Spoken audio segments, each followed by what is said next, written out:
Hello, Advanced Financial Planning students. We are in our final week. It's Super Bowl Sunday. So first, just want to say that I've enjoyed working with you all the past 6 weeks. We've covered a lot, and you've learned a lot in the past 6 weeks. And the final week, just make sure to wrap everything up. We'll have our final form discussion, your final project, the PowerPoint, and problem sets. And then we wrap up with the last chapters 18 through 20. So with 18 through 20, it's kind of a summary of a lot of things we've been talking about in the course throughout your readings already. Chapter 18 talks about capital needs, and they mention 3 different methods. One is just a simple method. It'd be like if you go out and you project your entire lifetime income and expenses, and what would I need to get to a point towards retirement that I could just kind of walk away. In my view, the passive income is always the best type of income because I don't have to do any work for it. But the active income is the type where we have to go to work and do the grunt work and get things done. Now, work can be rewarding too, but most of us view work as something we'd probably prefer not to do. We'd rather engage in leisure times or things that make us happier. But it's balancing those things out.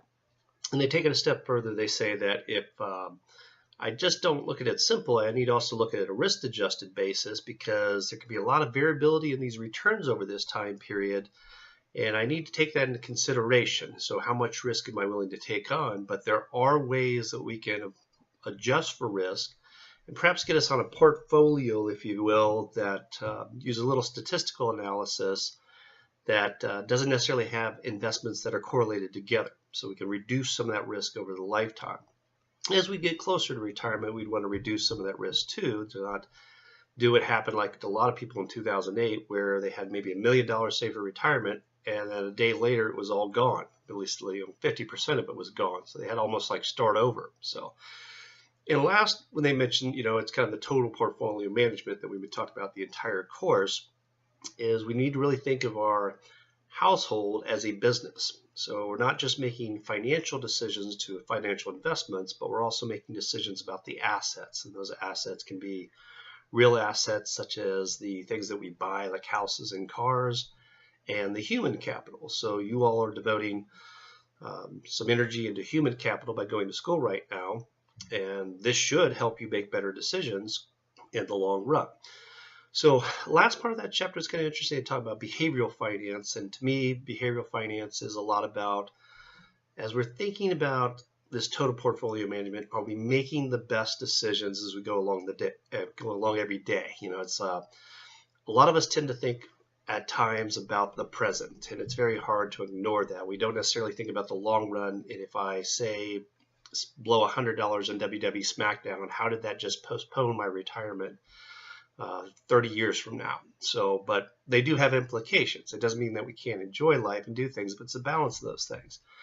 And it begs the question, that people, especially exposed and with hard decisions, tend to make bad decisions at time, depending on how it's framed or how it's presented, or especially if it's involving large dollar amounts, they may make an error or misjudgment. So the textbook talks about heuristic models that are good models that we can use to follow these practices to make us sure we get to our financial goals. It may not be the very best model, but it will probably more likely get us there than other models. And as long as we're kind of taking into consideration all these practices, and if you as a financial planner are giving advice to someone, it's again that idea that's saying that there's no right or wrong answer. There's particular choices that we can make that will probably improve it, but nobody can guarantee that you're going to be set for retirement. There could be macroeconomic events that happen that are going to influence things, so we have to adjust. But as long as we're making the best decisions in a model that is close to making those good decisions more realistic, then we're probably going to be better off in the long run. Finally, it talks about in the latter chapters, it talks about putting the whole thing together, chapter 20. So, can we think about all those variables, all those different things we mentioned already with risk management, with retirement planning, with estate planning, with education needs, with budgeting, cash flow analysis. It's really, to me, it's like looking at the situation, investigating the situation, evaluating your options, and then implementing a plan. And then when it comes down to that, after you implement the plan, we have to kind of check things occasionally to see if we are on the right path. Do we need to make adjustments because life does change? But that pretty much wraps up the last week. So I want to say that again, that I've enjoyed working with you all. I know we had a small cohort, and this actually worked out pretty well. But if you're ever at graduation, I usually try to attend those at Baldwin, so make sure to come up and say hi to me when you're there. But have a great week, and make sure to get everything wrapped up, and we'll talk to you online. Take care.